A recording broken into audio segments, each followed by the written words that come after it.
Aloha and hello out there, everybody. And this is the halftime show for your Sixers Game 5. So I don't know what the hell we're calling it, Pags, and I don't care because that was a shitty half of basketball. I was going to say, take that aloha away and just be like, hey, fuckers, what the fuck is happening? So you're going to go in with the mature approach and use adult language in the locker room to get them going here at the halftime. Dude.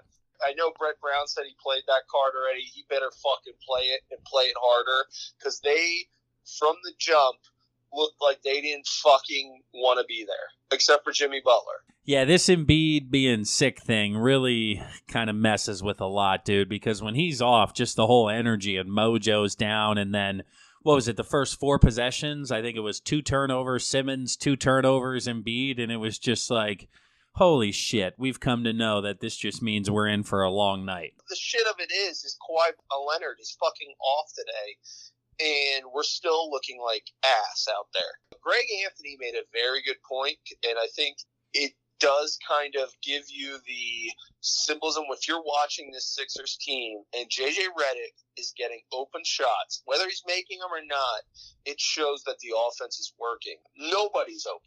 He had what? How many shots in the first?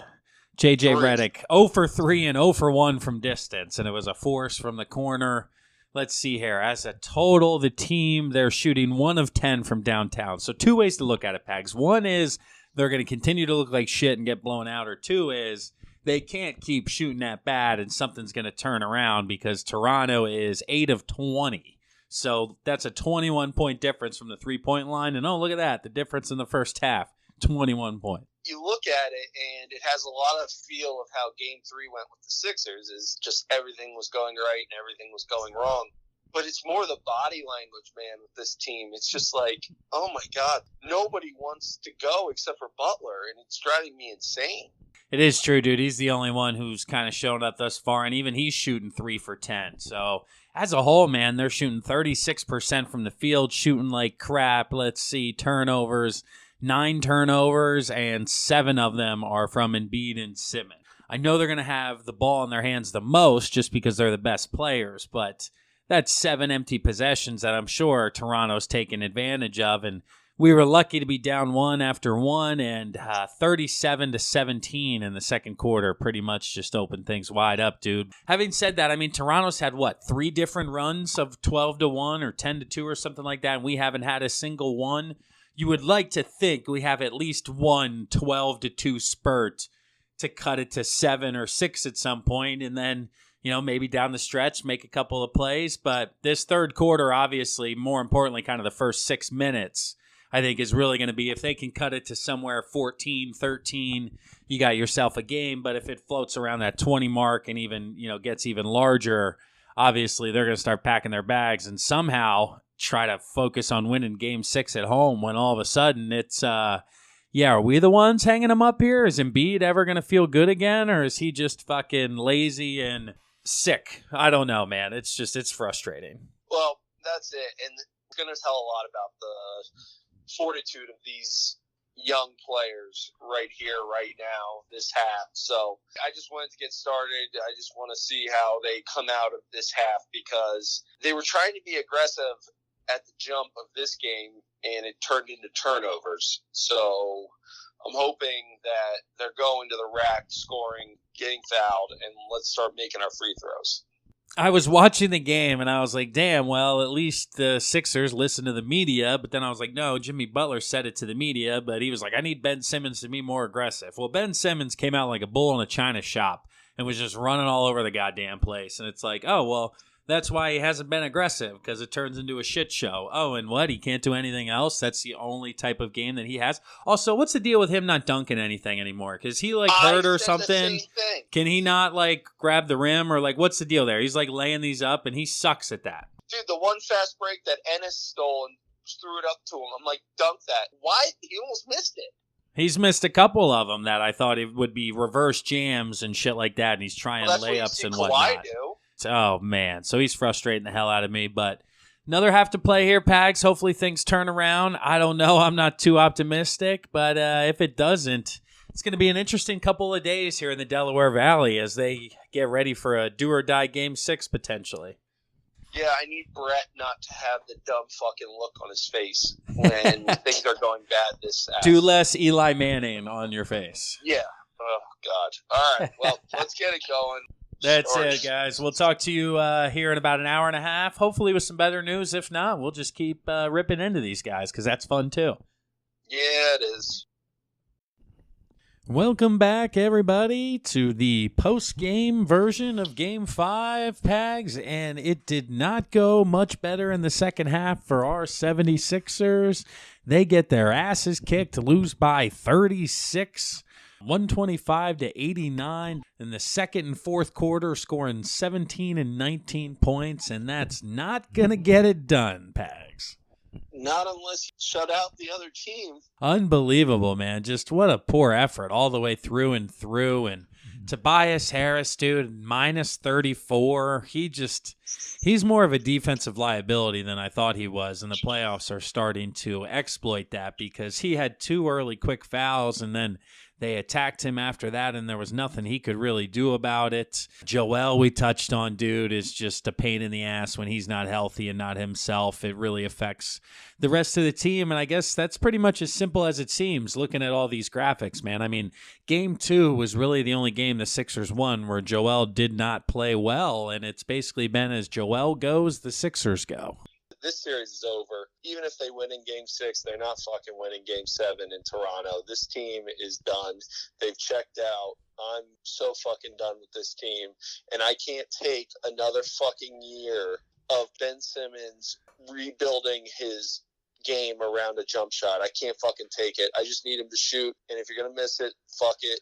He's so limited, and he tries to make these sweet passes over his head when we're on a 10-2 run to start the half, and then they go down and they get a fucking 3. It's just like, I am so fucking done. Only 5 field goal attempts for him today, and I'm sure out of the 5, none of them were longer than 3 to 4 feet. He finished with 7, 7, and 4, and was actually a team high, if you want to call it that, Pags, -8 in the plus-minus. So he was the least of our worries, apparently, if you're looking at that statistic. James Ennis off the bench was piss poor today. 0 for 3 from deep. I know you had mentioned after our Game 3 pod you needed 6 to 10 from him. Well, you got 1, and he was -30, so he answered the bell for you, Pags. Jesus.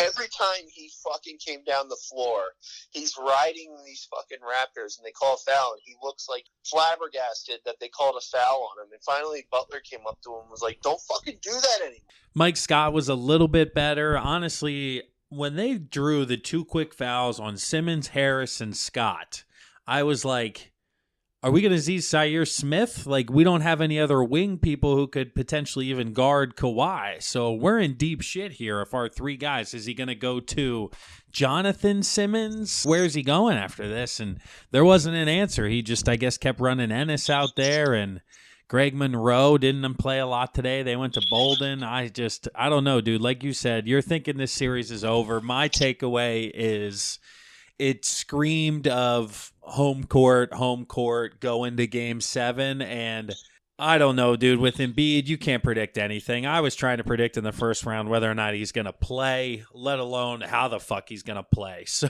it's a crapshoot if he gets on the floor, and then he could be good and he sucks. But I think literally it's as simple as if he's really good, the Sixers are probably going to win, and if he's average to not good, they're not going to win, and we're going to go home and we're going to look at it and go, oh, well, Embiid was sick in that series. Remember, we can't fire Brown. We can't get rid of Simmons. Like, Embiid was just under the weather, man.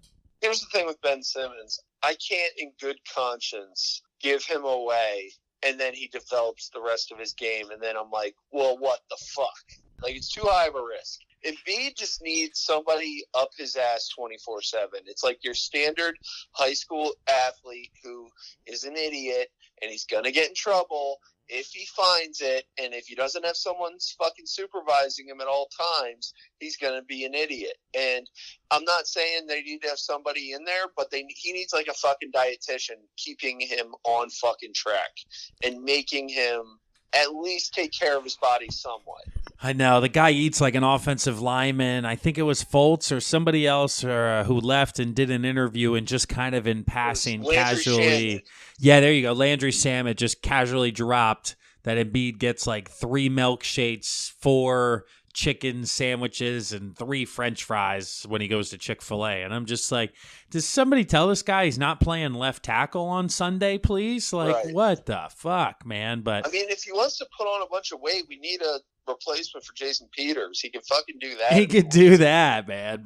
I'm expecting a bounce back in Game 6. I think the home crowd will will them to putting a stop to some of those runs that Toronto got on tonight where they just couldn't stop the Avalanche once the snowball started. And I expect the Sixers, honestly, to win Game 6. I don't think they're going to be favored. I think they win a close one. And then Game 7's Game 7, man. Like we said from the jump, I think Toronto's your favorite. And like you mentioned, you're going 6, and I'll give them life yet one more time.